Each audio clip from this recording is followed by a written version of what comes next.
Bom dia, bom dia. Bom dia, Ana Cláudia, Júlia, o falante MV. Bom dia. Tá todo mundo. Bom dia. Eu tô. Ai, que bom. Olha só. Deu problema na aula de Alexandre agora há pouco, com o terceiro ano. Se tiver alguma alteração, por favor, me interrompam, ok? Vou esperar mais um minutinho que a galera tá entrando.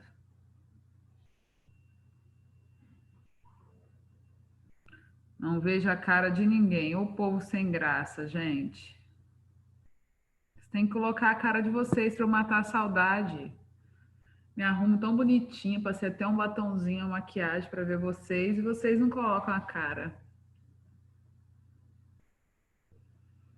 Bom dia, Nicole, Maria.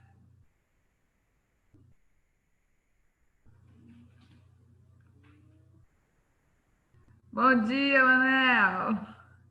Ai, que saudade. Hein, assistir aula deitada assim deve ser uma maravilha, né, gente? Manel mudou de cenário, vocês perceberam, né? Mudou de cenário. Eu acho bom não acostumar, né? Vocês já são folgados por natureza. Se acostumar a ficar assim, meu pai amado, quando voltar, o que vai ser de mim?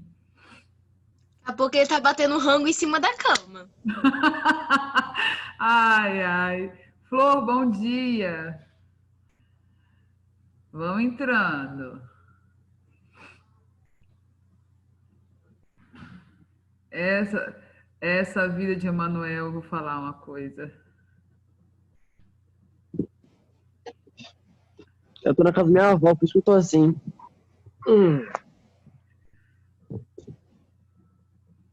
Júlia Favalesa, bom dia. Bom dia. Vamos lá pegar o material, queridos. Página 14, material que vocês já trabalharam. Nós agora vamos só dar os toques, né? Não posso perder muito tempo esperando. Camille, bom dia. Bom dia. Vamos lá. 12.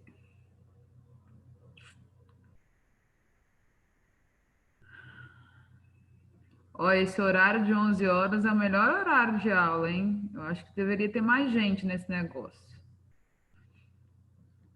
Vou começar, galera. Olha só, nós temos 2 capítulos de Segundo Reinado, ok? O primeiro capítulo, ele fala mais da política interna e da economia. Já o segundo capítulo vai trazer as nossas questões externas, né? Como a Guerra do Paraguai, e também da crise do Segundo Reinado, ok? O capítulo 6, eu orientei lá no Alunos Book, que vocês assistissem a videoaula, pedi para que grifassem, mais uma vez vou recordar, né? Assim como nós fazemos em sala de aula, toda vez que você for abrir um capítulo no estudo, fiquem atentos aí às expectativas de aprendizagem, porque fica mais fácil de você identificar lá na hora de grifar o que é mais importante, ok? Então, nós vamos começar falando dessa transição do período regencial para o período imperial. Lembrando que quando começamos a falar sobre isso, o período regencial estava vivendo uma crise. Estão lembrados, né? Nós falamos de todas as rebeliões que aconteceram no Brasil durante esse período e o quanto que isso foi importante para o formular do nosso golpe, que foi o golpe da maioridade, né? Então, lembrando que a Constituição brasileira dizia que precisava ter 18 anos para governar o Brasil, mas a ala conservadora brasileira conseguiu fazer isso 4 anos antes, colocando Dom Pedro II no poder, ok? Então, nós estamos neste momento, e aí eu abro com vocês o trabalho, mostrando o período que nós vamos trabalhar, de 1840 a 1889, dividido em 2 capítulos. Esse primeiro capítulo vai falar justamente desse início do segundo reinado. Como que a ala conservadora brasileira conseguiu, através de um golpe, dar início a essa nova estrutura governamental. Aí, no segundo slide aqui, no segundo material, eu tenho com vocês uma linha do tempo de tudo que foi trabalhado até agora. Vocês sabem que eu gosto dessa organização, né? Para que você consiga ali distinguir bem as características. No início do ano, nós trabalhamos o primeiro reinado, né? Desde a proclamação da nossa independência até 1831. Na aula passada, falamos desse período de 1831 a 1840. E agora nós vamos começar a falar do período mais longo da história brasileira, que foi o segundo reinado. Ninguém governou o Brasil por mais tempo que Dom Pedro II, né?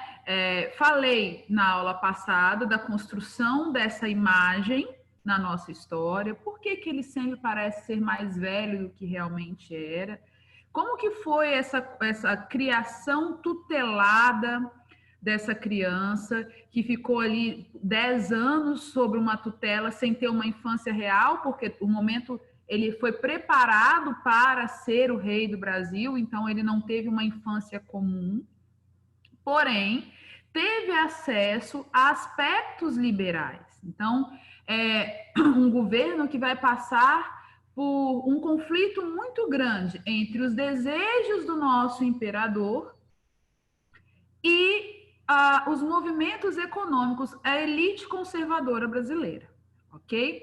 Então, a primeira coisa pós-golpe, reorganizar essa estrutura política. E aí nós vamos passar por alguns movimentos que o material de vocês já destaca na página 15, né? Que são as eleições do cacete. Por que ganhou esse nome? Né? Esse nome feio, né? Mostra o que? Uma desorganização. A elite conservadora brasileira queria a todo custo manter a sua influência dentro do Senado e em cima desse jovem que agora começava a governar. Então, para manter a maioria dentro do Senado, foi organizada uma eleição totalmente desregrada, uma eleição que foi fraudulenta, bagunçada, né? Mas que queria o quê? Manter esse desejo da elite brasileira, né, de continuar ali com maior influência sobre o governo central. Né? Lembrando que aqui a participação popular nessa transição foi muito pequena, porque lá na aula passada eu falei para vocês que de todas as rebeliões do período regencial, a única que realmente conquista alguma coisa, e ela já conquista no segundo reinado, que ela durou 10 anos, foi a Farroupilha. As demais não alcançaram seus objetivos, né? Então, começa ali um governo que revezava entre os 2 partidos, o Partido Liberal e o Partido Conservador. E aí, além da charge desse slide, eu gostaria de trabalhar com vocês esse trecho de um poema. Não há nada mais parecido com Saquarema, que é o apelido que se dava aos conservadores, do que um Luzia, que é o apelido que se dava aos liberais. Por que não há nada mais parecido? E aí eu vou dar um exemplo buscando para o nosso momento político. Nós temos vários partidos políticos, não temos no nosso país? Esses partidos são um de direita, outro de esquerda, outro centrão. Nós já conversamos sobre isso lá em Revolução Francesa. Porém, existem partidos no nosso país que trabalham para defender interesses de pequenos grupos, de oligarquias. É a mesma coisa nesse momento aqui, né? Eles eram parecidos nos seus desejos. Quais desejos? de manter uma força política, ok? E aí, de cara, o Brasil retoma aquelas características da Constituição de 1824, porque se agora nós temos o imperador, nós vamos assistir o retorno concreto, não é?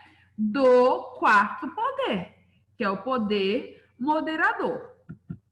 E aqui, com o retorno desse quarto poder, né, do poder moderador, o Brasil inventa um novo estilo de governo, né, que nós somos bastante criativos, né, nossa história é criativa, aliás. O parlamentarismo às avessas. Bom, o que é parlamentarismo? Você já sabe, porque nós estudamos lá atrás, na Revolução do século XVII, na Inglaterra, né? Quando a Revolução Gloriosa leva Maria Stuart e Guilherme de Orange ao poder na Inglaterra e é assinada ali, junto a um parlamento, um acordo do parlamentarismo, da monarquia parlamentarista. O que é uma monarquia parlamentarista? A rainha ou rei passa a ser uma figura diplomática e quem realiza mesmo as decisões diretas do Estado é o primeiro-ministro. O primeiro-ministro é um personagem que é eleito pelo Senado. Então, ele passa a ter uma força executiva, ok? Por que no Brasil esse modelo ganhou esse apelido de parlamentarismo às avessas? Porque não fazia muito sentido, ok? Se nós tínhamos 4 poderes e o quarto poder moderador, ele era capaz de deter os anseios dos outros 2 poderes, do legislativo e do judiciário, qual seria o sentido de viver um parlamentarismo se o quarto poder não deixava de existir? Ou seja, não diminuía a figura do monarca.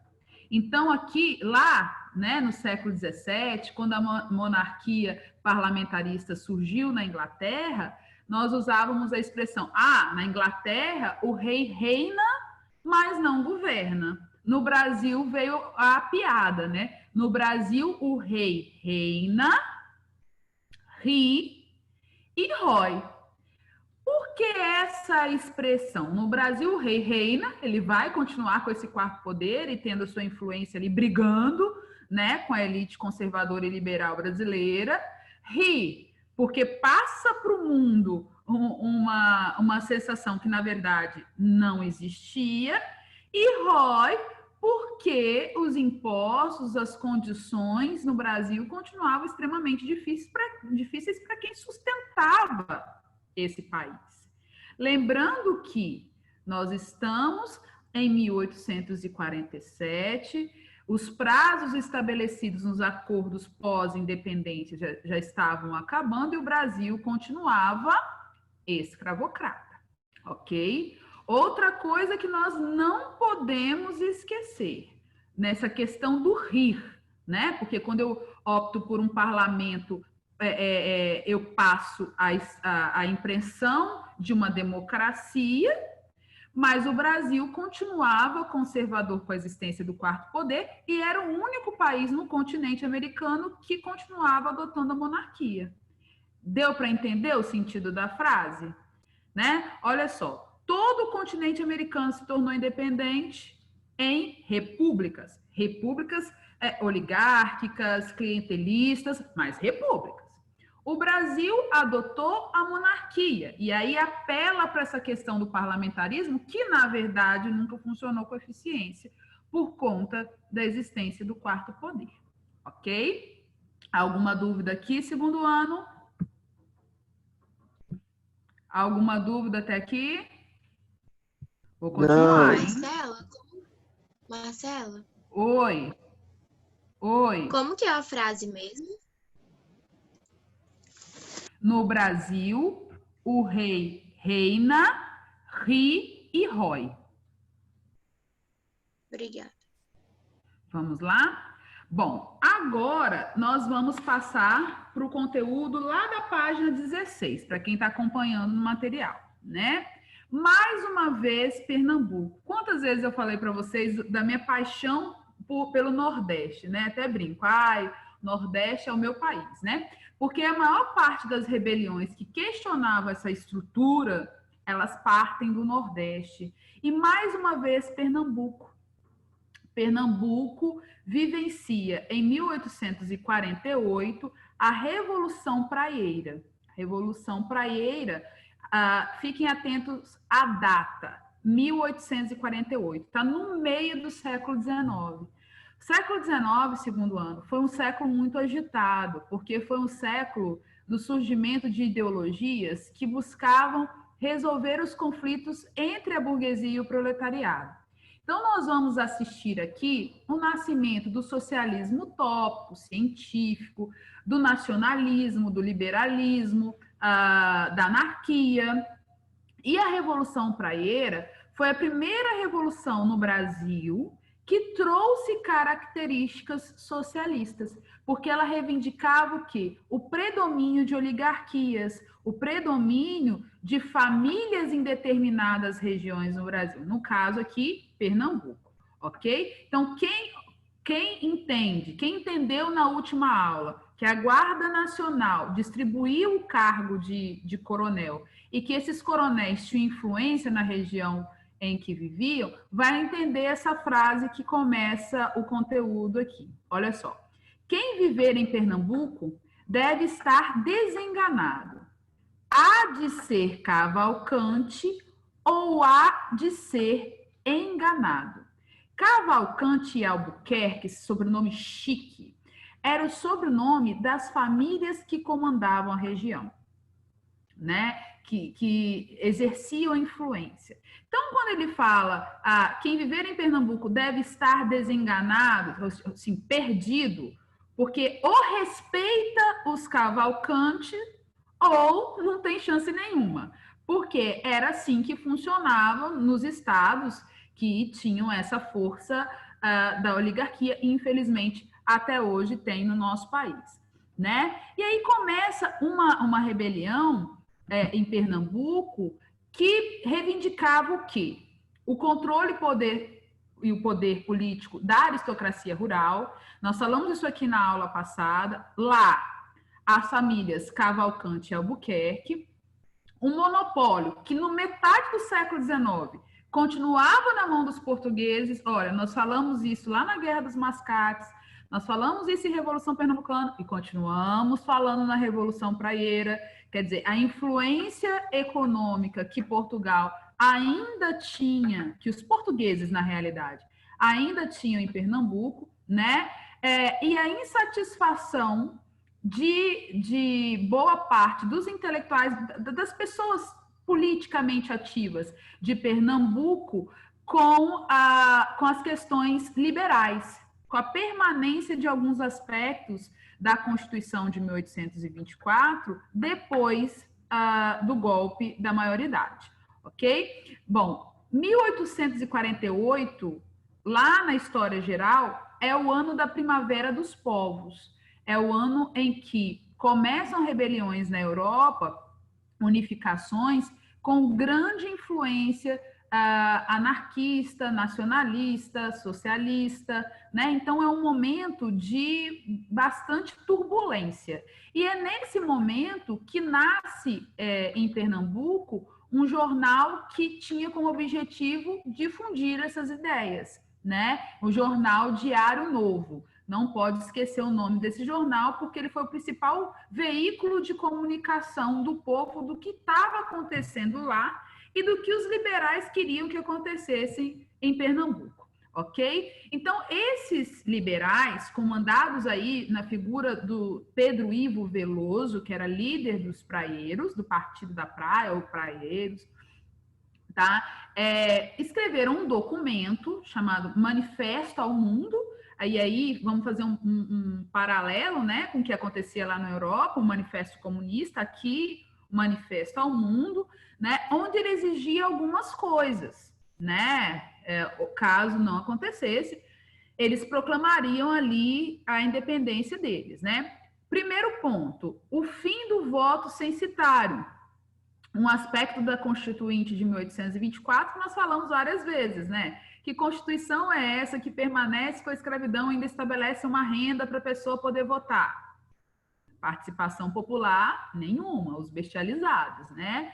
A liberdade de imprensa, porque o jornal estava sendo perseguido por mostrar as ideias liberais, ok? Garantia de trabalho para os brasileiros, num contexto em que Pernambuco, como eu disse no slide anterior, continuava tendo a influência dos portugueses nos seus aspectos econômicos, ok?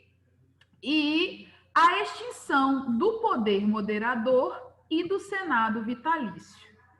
Por que isso? Porque não combinava com esse projeto do segundo reinado, com esse projeto parlamentarista.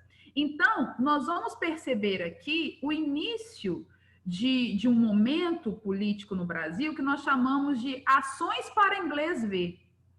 Né? Por que essa expressão? Alguns pais você já devem ter ouvido também, né? Isso aí é para inglês ver. É o quê? Na realidade acontecia uma coisa, no papel tinha outra. E os liberais praianos, eles queriam o quê? O rompimento total com esses aspectos conservadores da Constituição de 1824. Como isso? Como nós estamos no Império, e isso abalava a estrutura política e territorial do Império, porque o Império quer manter a unidade territorial, é óbvio que os praieiros sofreram perseguições do Estado, correto? Então, o movimento vai ser reprimido. Vai ser reprimido por quem? Pelas forças imperiais, né? O Pedro Ivo, ele é preso, perdão, foge e depois morre num navio indo para a Europa, né? Foi a última, guardem isso na cabeça de vocês, estamos em 1848, foi a última revolta que ameaçou a unidade territorial brasileira. Aí eu vou lembrar uma coisa que eu falei na aula passada. Nós tivemos rebeliões no Brasil regencial e nós tivemos essa no imperial, correto? Todas as rebeliões foram abafadas de forma bem forte pelo Estado para manter a unidade territorial. Então, quando você para pensar no que foi o processo de independência do continente americano, né, os gaudilhos lá, a força que eles tiveram durante o período de independência, você vai perceber que o Brasil foi o único que conseguiu manter seu território de forma sólida. Os demais, né, os que eram as sedes das colônias da colônia espanhola, foram fragmentando, formando pequenos países. E o Brasil, por adotar o imperialismo, e também por perseguir todas as rebeliões contrárias às ações do Estado, conseguiram manter a unidade territorial, ok? Vamos falar um pouquinho agora da questão do mercado. Estamos na página 17 agora, segundo ano. Vamos lá? A ascensão do mercado cafeeiro. O café foi um produto conhecido pelos europeus na África. Não é um produto típico do nosso país.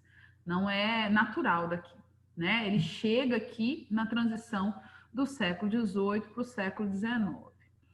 Passa a trazer um novo ritmo para a economia brasileira. E aí, lá atrás, eu comparei com vocês a sociedade açucareira, a sociedade mineradora e agora nós temos a sociedade cafeeira. Eu aconselho vocês, a hora de buscar construir um material, né, um mapa mental, deixar bem claro as diferenças entre essas três classes. Porque como a história do Brasil está dividida nesses ciclos econômicos, nós agora vamos entrar em outro momento, em um momento diferente do que vivemos no século XVI e XVII com açúcar e do que vivemos no século XVIII com ouro. Marcela, por que você fala isso? Olha só, lá no açúcar, todo o nosso lucro era dividido com Portugal e com os holandeses. Então, nós formamos ali uma classe social patriarcal, conservadora, católica, rural. Quando chega o século XVIII, que vem o ciclo do ouro, nós vamos ter uma sociedade mais urbanizada. O Brasil vive a influência econômica em torno desse ouro, é um ciclo curto, relativamente falando, porque nós estamos falando do ouro, né? Durou pouco tempo, se você for observar, mas que foi o ciclo que mais trouxe pessoas para serem escravizadas no Brasil. E esse dinheiro, ele não chegou a todos os cantos do Brasil, ele não trouxe modernidade para todos os cantos. Ele trouxe o quê? Uma migração muito grande, a corrida pelo ouro, o Eldorado que nós falamos lá atrás. O café já é diferente, porque o café, ele pega outro momento do mundo, ele pega a segunda revolução industrial, ele pega um período de questionamento político, ele pega um momento de unificação e conflitos muito fortes na Europa, tanto é que o Brasil vai receber muita gente, a gente vai falar disso daqui a pouco, mas também pega um momento de relevância no que diz respeito aos aspectos tecnológicos. Então, as famílias cafeicultoras no Brasil, sobretudo as de São Paulo, vão viver um luxo e um bem-estar que não se conheceu nos outros ciclos. Nós tivemos aqui fases, né? Basicamente 3 fases dessa produção do café. Daqui a pouco nós vamos falar sobre isso, mas o importante é que vocês saibam que foi um período de prosperidade, estabilidade social e política, como está destacado aí no material de vocês, tá? Então, de 1840 até o início do século XX, o café vai ditar as nossas regras econômicas e ele vai patrocinar um desenvolvimento no Brasil. Lembrando que o Brasil está atrasado nesse quesito, porque o mundo já estava vivendo a segunda revolução industrial e o Brasil não tinha vivido nem a primeira. Nós tínhamos uma dependência muito grande de tudo que era produzido na Inglaterra. O Brasil estava atrasado industrialmente falando, tá? Passando agora para o que nós chamamos de desenvolvimento dessa produção do café, nós vamos falar primeiro no mapa aí da região do Vale do Paraíba. Quando o café começa a ser explorado no Brasil, ali nessa primeira fase até 1840, nós não tínhamos o domínio das técnicas corretas para a produção eficiente do café. Então, o que o Brasil fazia? Ele repetia técnicas utilizadas na cana e no algodão, por exemplo, né? Que é aquela técnica de colocar fogo depois, que é o que se faz com a cana, sem adubar a terra de forma eficiente. Então, por que o ciclo do café ele vai ser curto no Vale do Paraíba, nessa região ali do Rio de Janeiro, onde a setinha está saindo, que você está vendo aí? Vai ser curto porque vai existir um esgotamento desse solo. A falta de técnica eficaz para manter a produção elevada faz com que esse solo se desgaste de tal forma que a produção caia. E aí o que eles vão fazer? Eles vão expandir essa produção até chegar à região do Oeste Paulista e ali na divisa com o Espírito Santo e Minas Gerais. E foi mais forte, ok, no Oeste Paulista. Há pouco tempo nós tivemos até uma novela que mostrou isso, né? Porque é na região do Oeste Paulista que nós vamos assistir o nascimento dos barões do café, aqueles homens que vão enriquecer muito com café, vão enriquecer de tal forma que vão começar a patrocinar o desenvolvimento interno do Brasil, ok? Nessas imagens que eu trouxe para vocês, já dá para observar uma diferença na imagem que você tem na memória lá do ciclo da cana-de-açúcar. Porque nos engenhos, a estrutura era bem simples, né? Os casarões dos engenhos da cana-de-açúcar eram grandes, porém a parte de baixo era o lugar onde eles guardavam os instrumentos de trabalho, mas não tinha nenhum luxo. Agora, com o café, materiais de construção, acabamento, coisas vão vir da Europa com estilo diferenciado e vão montar casas, casarões muito chiques, assim, diferenciados, porque o café trouxe essa condição.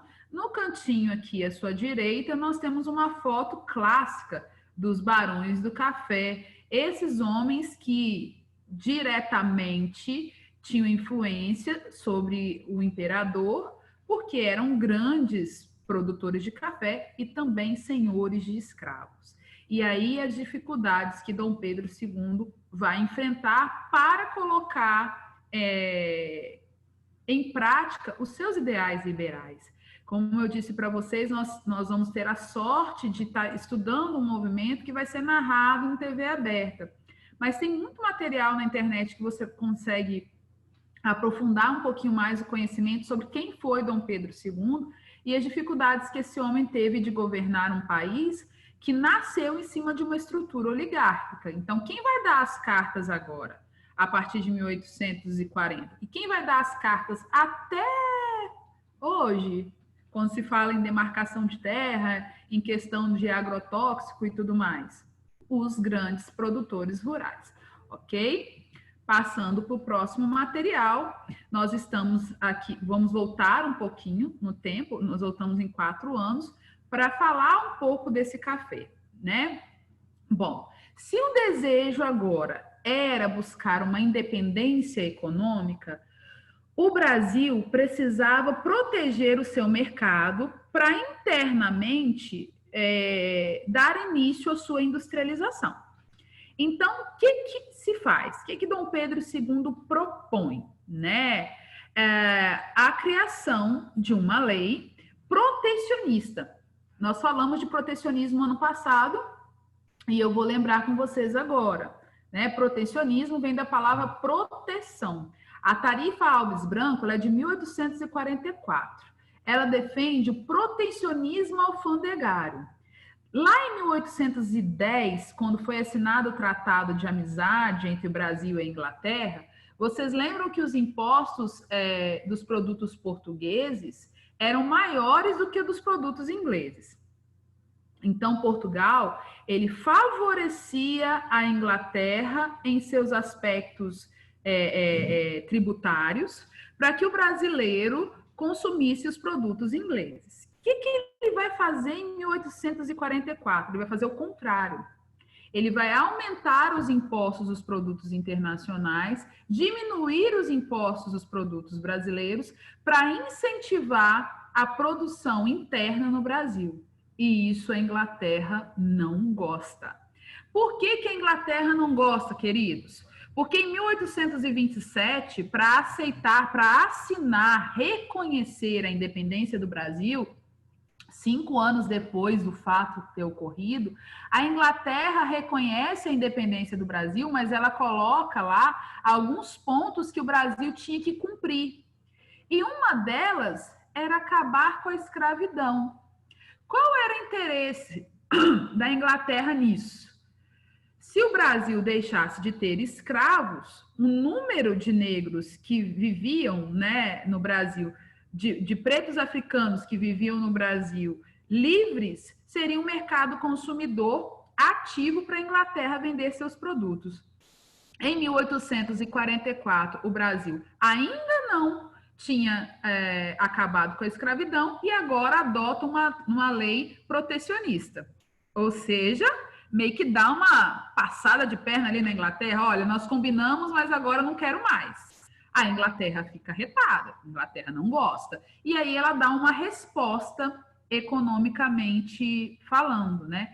Que resposta foi essa? A resposta foi o Bill Arden, em 1845.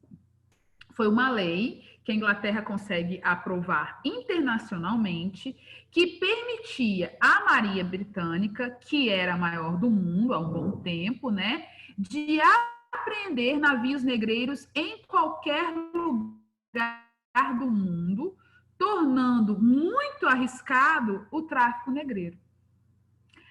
Conclusão: o Brasil, que tinha um comércio ativo na venda, terra também. Qual era o objetivo da Inglaterra em 1845 fazer isso? Obrigar o Brasil a acabar com o tráfico negreiro. Obrigar o Brasil a acabar com a escravidão. Queridos, olha essa 1845. Daí para frente, o Brasil começa a viver um debate intenso entre as ideias liberais e as ideias conservadoras, tendo como base o café, que dependia diretamente da mão de obra escrava. Então, além de ter um mal-estar interno entre o imperador, que queria a abolição, e os grandes produtores do café, ele ainda tinha um mal-estar internacional com aquele que era o seu maior parceiro, bem antes ainda do processo de independência, que era a Inglaterra. Alguma dúvida até aqui, segundo ano? Dúvida, segundo ano? Posso continuar? Posso continuar? Posso? Jesus, cadê esses meninos? Fala aí. Isso, vou continuar. Eu pulei o material para seguir a apostila de vocês, ok? Agora nós vamos lá para a página 19. Desculpa, nós vamos para a página 18, ok? Nós vamos para a página 18. Quando vem a lei que proíbe, né, os navios negreiros, aliás, que impede os navios negreiros de navegarem no Oceano Atlântico e prejudica a economia brasileira, nasce a ideia da imigração subsidiada. O que foi isso? Estamos em 1847. Nós tínhamos um senador aqui, chamado senador Nicolau Vergueiro, ou senador Vergueiro, que, na dificuldade em trazer pessoas para serem escravizadas e no aumento do valor do escravo, porque como havia dificuldade de trazer, vai aumentar o valor, obviamente, né? Ele resolve, então, criar um sistema de migração, chamado Sistema de Parceria, ou migração subsidiada. Como que funcionava isso? Como a Inglaterra estava vivendo desde 1940, 45, vários movimentos internos de reivindicação, né? E aí, dentre eles, nós temos a unificação da Itália, a unificação da Alemanha, e isso traz muitos problemas, né? Questões de terra dentro da Europa. Ele resolve, então, enviar pessoas para a Europa para convencer o europeu de vir morar aqui no Brasil, para trabalhar na produção do café e, obviamente, passar para eles a sensação de que aqui eles teriam terra farta para poder trabalhar e enriquecer. Nós temos aí vários documentários, novelas, filmes que mostram bem isso. A Globo fez uma novela muito forte chamada Terra Nostra, que mostra muito isso, né? Queridos. Oi, queridos. Alô? Oi? Quem perguntou? Desculpa. Bom, vou continuar, hein? Foi Danilo. Foi Danilo para mostrar que eu tô aqui, que tá aqui. Viu, Danilo? Te adoro. Bom, aí ele começa a trazer essas pessoas para cá, com a promessa de trabalho, com a promessa de estabilidade, de produção e tudo mais. Só que não dá certo. Por que não dá certo? Marcelo, lógico que dá, porque lá no Oeste Paulista, no Rio de Janeiro, a base era escravocrata. No Oeste Paulista, nós vamos ter muitos imigrantes trabalhando, porque eu já estudei isso no material, eu sei. Sim, você sabe.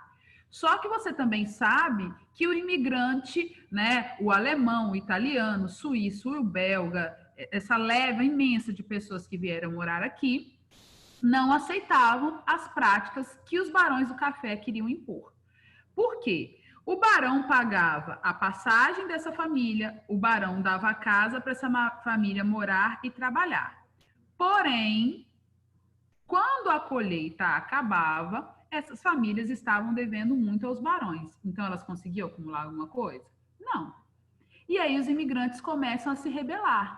Revoltas acontecem, né? Aqui está destacando a revolta da fazenda de Ibicaba, mas não foi só ela, foram várias outras revoltas, entendeu? O que leva o quê? O fracasso desse sistema.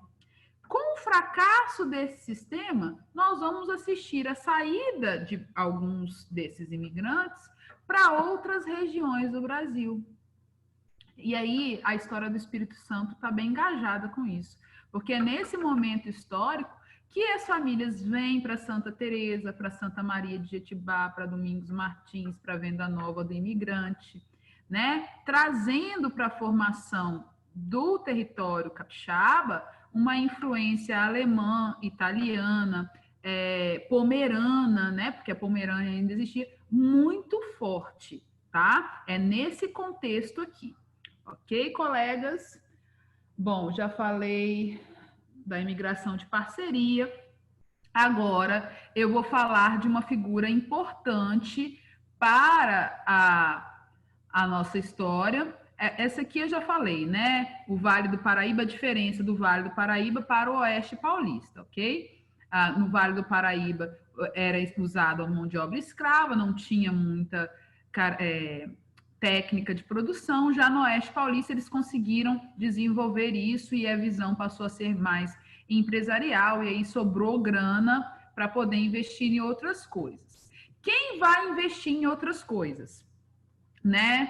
Meu pai, faltam 4 minutos, né? 11h36. Quem vai investir em outras coisas?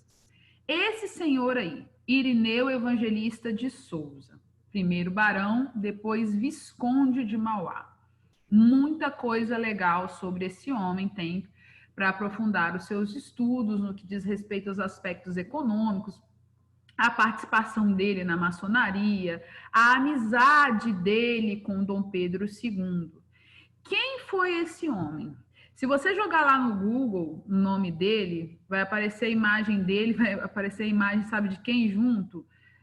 Do Eike Batista. Aí você vai falar assim, nossa, pelo amor de Deus, você está falando que o cara fez coisas boas e a imagem dele vai estar ligada à do Eike Batista?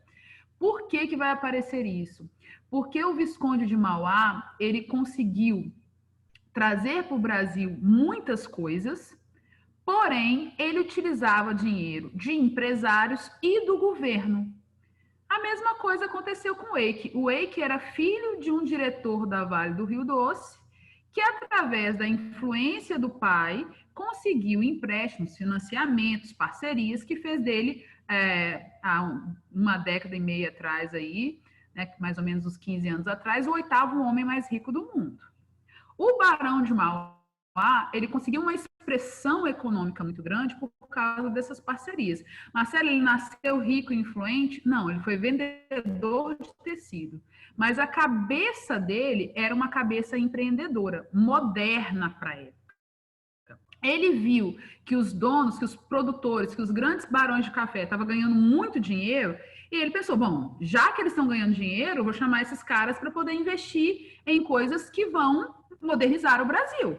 E ele consegue isso, né? Se tornando aí um dos maiores empreendedores do continente americano na época. Ele traz ferrovias para o Brasil, ele traz a nossa primeira fábrica, nosso primeiro estaleiro, que é a nossa primeira fábrica de produção de navios, né?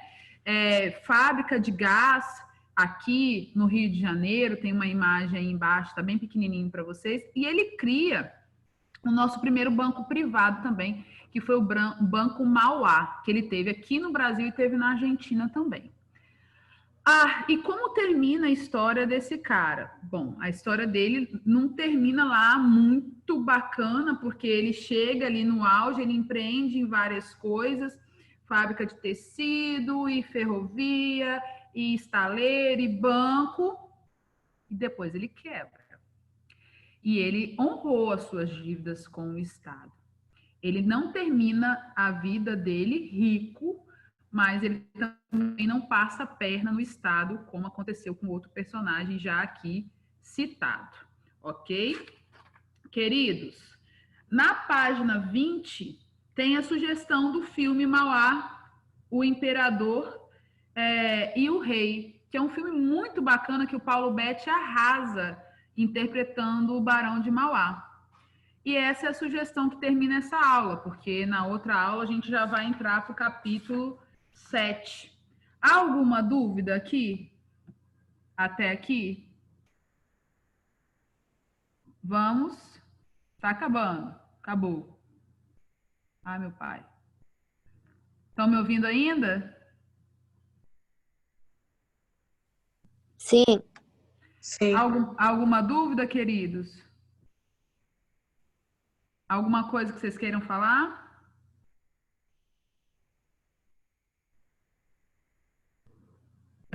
Não, acho que não. Tá tranquilo, né? Então, olha só, eu já coloquei o gabarito desse capítulo para vocês. Vamos lá corrigir, né? Revisar se eu falei alguma coisa aqui que vocês não tinham anotado lá. E na próxima semana, capítulo 7, ok? É para te enviar atividades? Olha só, não precisa. Eu vou dar visto quando a gente voltar. Eu estou com a esperança que até metade de maio a gente consiga fazer isso. As próximas 3 semanas, ok? Amém. Queridos, um beijo Tomara que grande. volte. Tô morrendo. Eu tô com fé nisso. Unidos em oração. Saudade de vocês, tá? Não deixem de estudar, não deixem a preguiça tomar conta, porque eu sei que isso acontece. Está acontecendo comigo também, é normal. Né? E fé que nós vamos viver dias melhores, tá bom? Beijinho.